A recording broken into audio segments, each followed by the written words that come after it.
ओडिशा के बालासोर में हुए दर्दनाक हादसे में अब तक 288 से ज्यादा लोगों की मौत हो चुकी है, जबकि 1100 के करीब लोग घायल हुए हैं। इस हादसे ने दर्द की इतनी कहानी दी है जिन्हें बता पाना मुश्किल है। इस हादसे का हर पीड़ित उस दर्द से गुजरा है जो शायद कभी कम नहीं हो सकता। हादसे के बाद कई ऐसी तस्वीरें आई जिन्हें देखकर हर कोई सहम गया। कोई अपने अपनों को अस्पतालों में ढूंढ रहा था तो कोई मुर्दाघर में। दर्द की ऐसी एक कहानी है बंगाल के हेलाराम मलिक की, जो अपने बेटे को ढूंढने के लिए कई 100 किलोमीटर का सफर तय करके बालासोर पहुंचे और जब अस्पताल में बेटा नहीं मिला तो मुर्दाघर पहुंच गए। आगे क्या हुआ हम आपको बताते हैं। अंग्रेजी अखबार टाइम्स ऑफ इंडिया में छपी खबर के मुताबिक हेलाराम के बेटे बिस्वजीत मलिक कोरोमंडल एक्सप्रेस में थे। जैसे ही हेलाराम ने हादसे की खबर सुनी, उन्होंने तुरंत अपने बेटे बिस्वजीत को फोन किया। बिस्वजीत ने फोन उठाया, लेकिन हेलाराम को उसकी आवाज साफ सुनाई नहीं दी। वो कराह रहा था। हेलाराम तुरंत एक एम्बुलेंस ड्राइवर और अपने बहनोई दीपक दास को लेकर बालासोर के लिए रवाना हो गए। उन्होंने उस रात 230 किलोमीटर से ज्यादा का सफर किया, लेकिन बालासोर पहुंचने के बाद उन्हें उनका बेटा किसी भी अस्पताल में नहीं मिला। हताश हेलाराम के पास अब मुर्दाघर में चेक करने के अलावा कोई चारा नहीं था। वो अपने दिल को मजबूत कर बहानागा हाई स्कूल पहुंचे, जहां बहुत सारे शव रखे थे। इस पूरे वाकये को हेलाराम के जीजा दीपक दास ने कुछ इस तरह से बताया। हमें अपने 24 साल के बेटे की कोई सूचना नहीं मिली। हम हताश थे, लेकिन हमने हार नहीं मानी। हम उसके जिंदा होने की उम्मीद में वहां लोगों से पूछताछ करते रहे।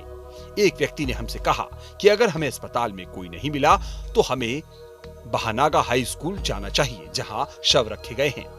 हम ये नहीं मान सकते थे कि वो चला गया है, लेकिन हमारे पास कोई चारा भी नहीं था। हम वहां चले गए। वो एक अस्थायी मुर्दाघर था।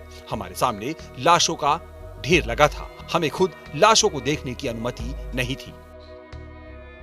दास ने आगे बताया, थोड़ी देर बाद जब वहां किसी ने देखा कि एक शव का हाथ हिल रहा है तो हंगामा मच गया। क्योंकि हम वही थे, इसलिए हमने देखा कि ये हाथ बिस्वजीत का था, जो बेहोश और बुरी तरह से घायल था। हम तुरंत उसे एम्बुलेंस में बालासोर अस्पताल ले गए, जहां उसे कुछ इंजेक्शन दिए गए। उसकी हालत को देखते हुए उन्होंने उसे कटक मेडिकल कॉलेज अस्पताल रेफर कर दिया। लेकिन अब हम उसे अपने साथ ले आए। अब उसकी सोमवार को सर्जरी होगी। मीडिया रिपोर्ट के मुताबिक कोलकाता पहुंचने तक बिस्वजीत को होश नहीं आया। सुबह करीब 8:30 बजे उसे एसएसकेएम अस्पताल में भर्ती कराया गया। परिजनों ने बताया कि रविवार को बिस्वजीत की एंकल सर्जरी की गई। सोमवार को उसके दूसरे पैर की सर्जरी हुई। उसके दाहिने हाथ में कई फ्रैक्चर हो गए थे। लेकिन सवाल था कि आखिर जब बिस्वजीत जिंदा था तो उसे मुर्दा समझकर कैसे मोर्चरी में रख दिया।